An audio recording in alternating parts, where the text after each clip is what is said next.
Hello everyone, welcome to back our YouTube channel Alankar music academy. आज हम topic लेके आए हैं नाद। समस्त जगत नाद के अधीन माना गया है।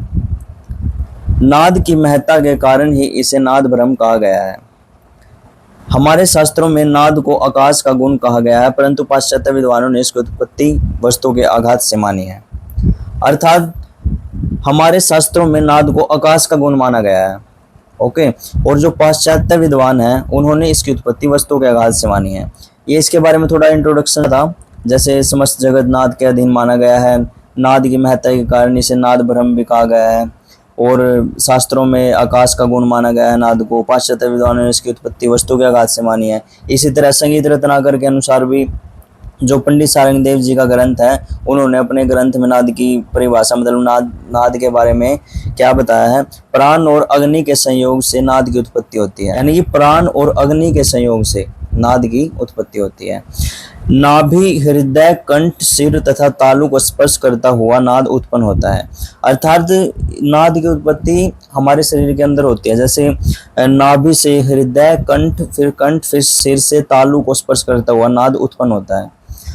ओके और इसकी जो मेन परिभाषा है, स्थिर तथा नियमित आंदोलनों द्वारा उत्पन्न हुई संगीतोपयोगी ध्वनि को नाद कहते हैं। ओके वैसे तुम्हारा ये टॉपिक 11th क्लास में भी है, इसकी जो मेन डेफिनेशन यही बनती है, तो उसके हिसाब से तुम अपना मार्क्स के हिसाब से लिख सकते हो। वैसे मैंने इसको मैं थोड़ा सा ब्रीफली बताया तुम्हें।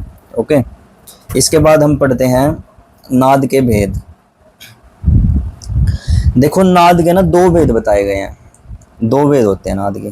नंबर 1 आहत नाद, नंबर 2 अनाहत नाद। देखो आहत नाद जो बहुत ही मतलब इम्पोर्टेंट भी है और हर जगह इसी का यूज होता है, संगीत में भी इसी का यूज होता है, और समस्त जगत मतलब नाद के अधीन माना गया है। भौतिक जगत का आधार आहत नाद ही है, मतलब भौतिक जगत का जो आधार है वो आहत नाद ही है। इसकी उत्पत्ति देखो कैसे होती है। जब कोई दो वस्तुएं आपस में टकराती हैं तो जो नाद उत्पन्न होता है उसे आहत नाद कहते हैं। जब दो वस्तुएं आपस में टकराती हैं तो उनका टकराने से जो नाद उत्पन्न होता है उसे आहत नाद कहते हैं। ओके भौतिक जगत का आधार आहत नाद है, जैसे कि मैंने बताया अभी। संगीत में भी इसी नाद का प्रयोग होता है। ये इसके बारे में थोड़ा सा इम्पोर्टेंट था जो मैंने लिखी हैं बातें। और अनाहत नाद, अनाहत नाद जिसके उत्पन्न होने का कोई कारण नहीं होता, अर्थात जो अपने आप ही उत्पन्न रहता है, मतलब कि अपने आप ही उत्पन्न रहता है, इसके उत्पन्न होने का कोई कारण नहीं रहता, उसे अनाहत नाद कहते हैं। ओके यह केवल अनुभव से जाना जा सकता है। इस नाद को योग की विभिन्न अवस्थाओं को पार करने के पश्चात ही सुना जा सकता है। देखो जैसे कई ध्वनि ना हमारे शरीर में ऐसी होती हैं जो मतलब अनुभव से ही पहचानी जाती है, अनुभव से ही हमें सुनती है। वो पुराने समय में जैसे वो थे योगी थे, ऋषि मुनि थे, तो वो ना साधना करते थे, तो ध्यान लगाते थे, तो उस टाइप से ही कहा गया कि यदि हम योग की विभिन्न अवस्थाओं को पार करने के पश्चात ही इसे सुना जा सकता है।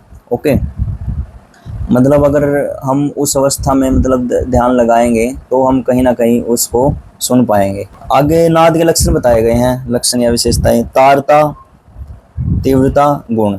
इनको नाद का ऊंचा नीचापन भी बोलते हैं।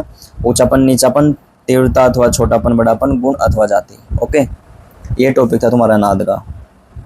अगर वीडियो अच्छी लगे तो लाइक शेयर कमेंट ज़रूर करना। Okay thank you.